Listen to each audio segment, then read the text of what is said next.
your attention, for example, is mediated by unconscious forces. And you know that perfectly well. And this is another Freudian observation. You know, if you're sitting down to study, for example, your conscious intent is to study, but you know perfectly well that all sorts of distraction fantasies are going to enter the theater of your imagination non-stop and annoyingly, and there isn't really a lot you can do about that except maybe wait it out.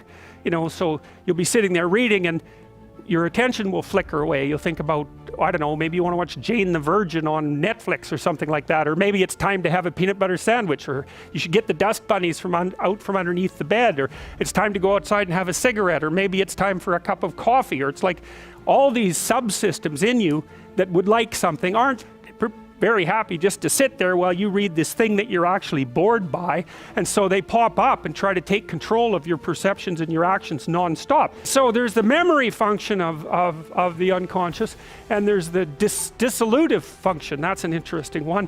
The unconscious contains habits, once voluntary, now automatized and dissociated elements of the personality, which may lead a parasitic existence. That's an interesting one. I would relate that more to procedural memory. You know, so what you've done is practice certain habits, whatever they might be, let's call them bad habits, and you like those things to get under control, but you can't. So maybe when you're speaking, for example, you use like and you know, and you say a lot. And you've practiced that, so you're really good at it, and you'd like to stop it, but you don't get to, because you've built that little machine right into your being, right? It's neurologically wired, and it's not under conscious control, and anything you practice becomes that. It becomes part of you, and that's another element of the unconscious, a different part. And then there's a creative part, which is that, well, you know, you're sitting around and maybe you're trying to write something, or maybe you want to produce a piece of art or a piece of music, or maybe you're just laying in bed dreaming and you have all these weird ideas, and especially in dreams, it's like, where do those things come from? And even more strange, one of the things that's really weird about dreams, and almost impossibly weird, is that you're an observer in the dream. It's like a dream is something that happens to you. Well, you're dreaming it, theoretically, so how is it that you can be an observer? It's almost like you're watching a video game or a movie, but you're producing it, at least in principle, although the psychoanalysts would say, well, no, not exactly. Your ego isn't producing it, your unconscious is producing it. It's a different thing. It's a different thing, and of course Jung would say, well, it's deeper than that. The collective unconscious might be producing it. It's, in some sense, it isn't you exactly, or it isn't the you that you think of when you think of you. And that's the ego from the Freudian perspective, the you that you identify with. That's the ego.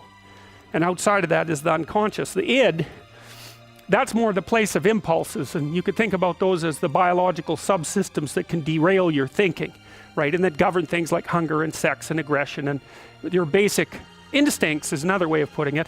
And it's a reasonable way of thinking about it, because these are subsystems that you share with animals. You share them certainly with mammals, you share most of them with reptiles, you share a lot of them with amphibians, and even going all the way down to crustaceans there's commonality, for example, in the dominance hierarchy circuits. And so these are very, very old things, and the idea that you're in control of them is, well, you're not exactly in control of them.